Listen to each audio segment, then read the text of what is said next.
নোখোৱাকৈ স্কুলত যাবলৈ? ভাইটি তই নালাগে দে স্কুললৈ যাবলৈ, ঘৰতে একো নহয় দে, মই স্কুলতে খাম।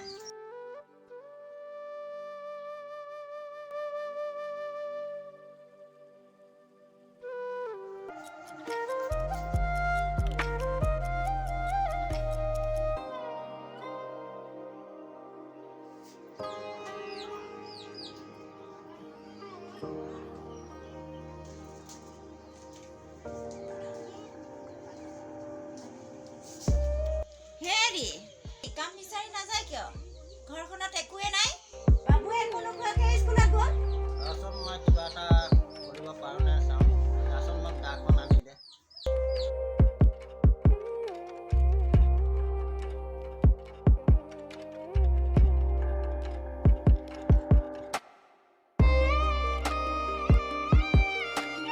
এইখন লওক।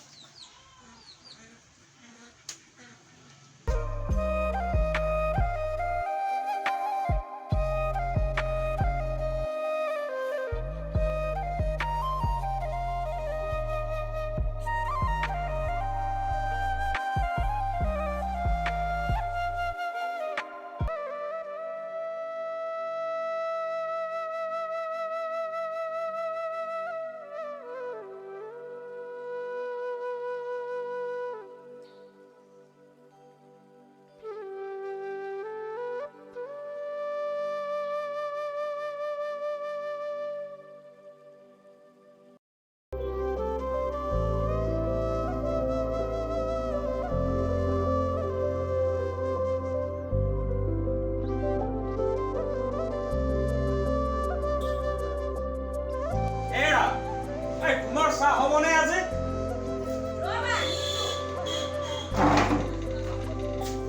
ৰ'বা আনিছো। খুব ভাল সময়ত চাহ দিছা।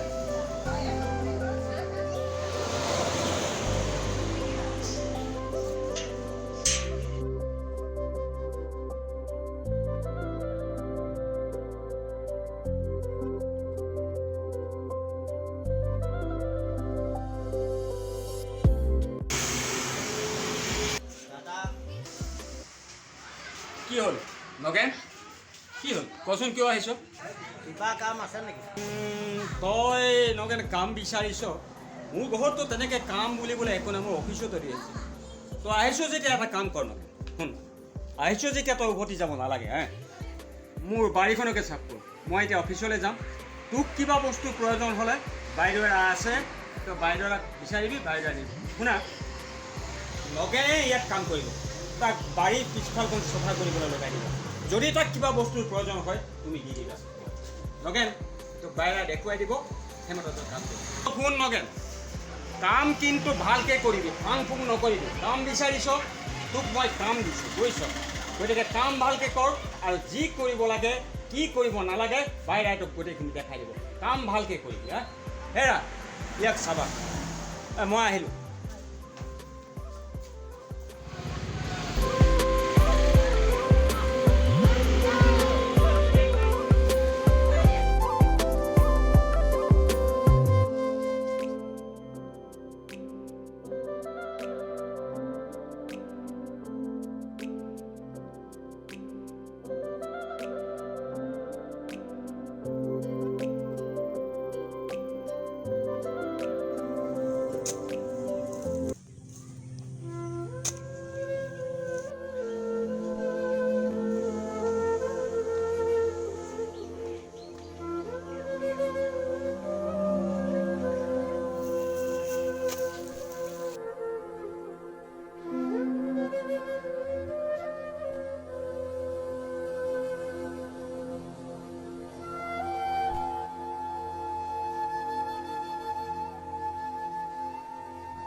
স্কুলৰ পৰা আহক আবেলি মজা দিম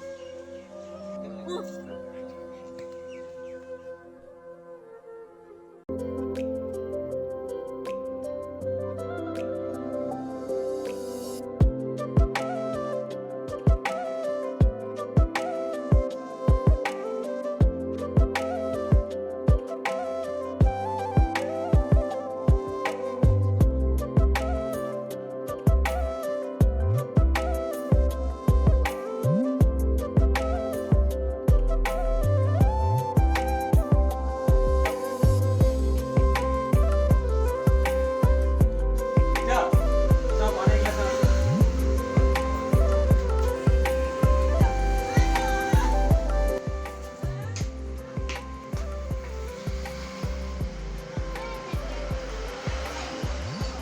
হেৰা কি মানুহক কামত লগাইছিলে হে তেওঁ দিনটো বহিয়ে পাৰ কৰিলে এতিয়া কি ব্যৱস্থা কৰে কৰক ৰ'বাচোন ৰ'বা ধৈৰ্য ধৰা কি বহি আছে হয় নগেন ঐ নগেন এইফালে আহ।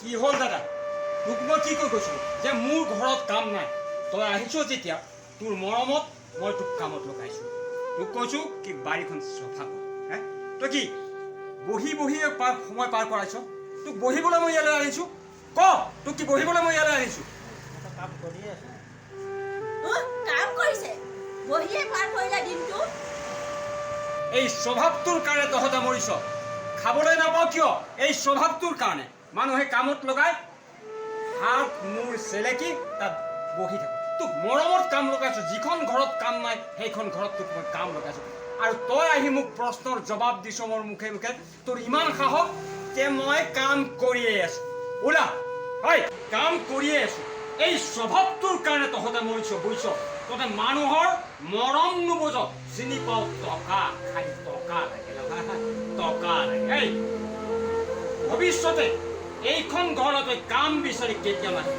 ওলা ওলা ওলা এইখন ঘৰ, এই ওলা ওলা ওলা ইয়াত ওলা যা যা ওলা যাই যা টকা লাগে টকা চিনি পাওঁ কাম চিনি নাপাওঁ যা ইয়াৰ পৰা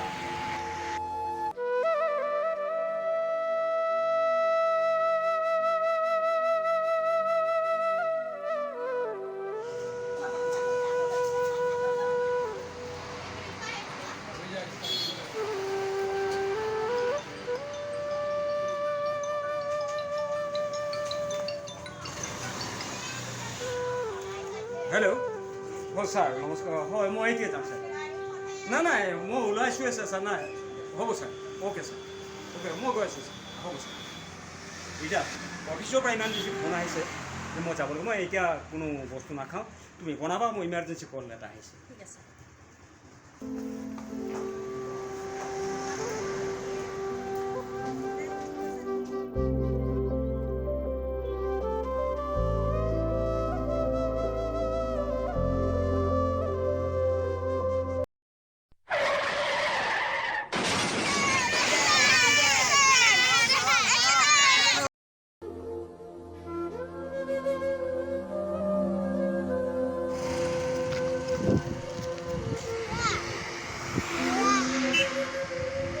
কি হৈছে আপোনাৰ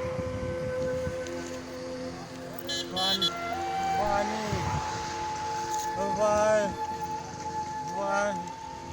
পানী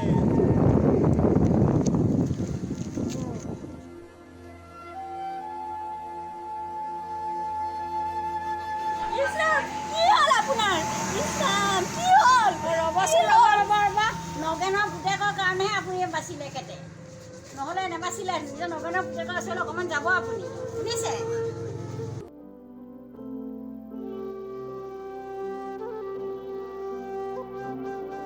নগেন ঐ নগেন চাওঁ অকণ বাহিৰলৈ আছোন দেউতা নাই নহয় কামলৈ গ'ল আপুনি অলপ বহকহিচোন মই মাক মাতি দিছোঁ বাৰু মা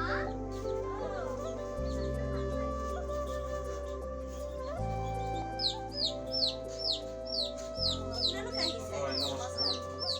আহিম বুলি আহিব পৰা নাই জানেই নহয় যে এক্সিডেণ্টটোৰ পিছত শাৰীৰিকভাৱে মই যথেষ্ট সুস্থ আজি আচলতে আপোনালোকৰ ওচৰত মই বিৰাট ডাঙৰ শিক্ষাৰ টোপোলা এটা লৈ আহিছোঁ।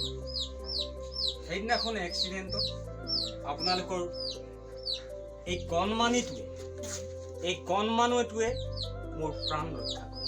সেইদিনা নগেনক মই মাৰপিট কৰি ঘৰৰ পৰা উলিয়াই মই নুবুজিলোঁ, আচলতে মই নুবুজিলোঁ যে নগেনৰ কষ্টখিনি মই অনুভৱ নকৰিলোঁ। মই কি ক'বলৈ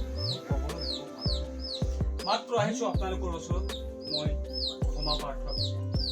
বাবু, এই কণমানিটোৱে মোক বচালে, যাৰ বাবে আজি মই আপোনালোকৰ ওচৰত মানুহ হিচাপে থিয় হ'ব পাৰিছোঁ। তাৰ বাবে আপোনালোকৰ ওচৰত মই চিৰকৃতজ্ঞ। মোক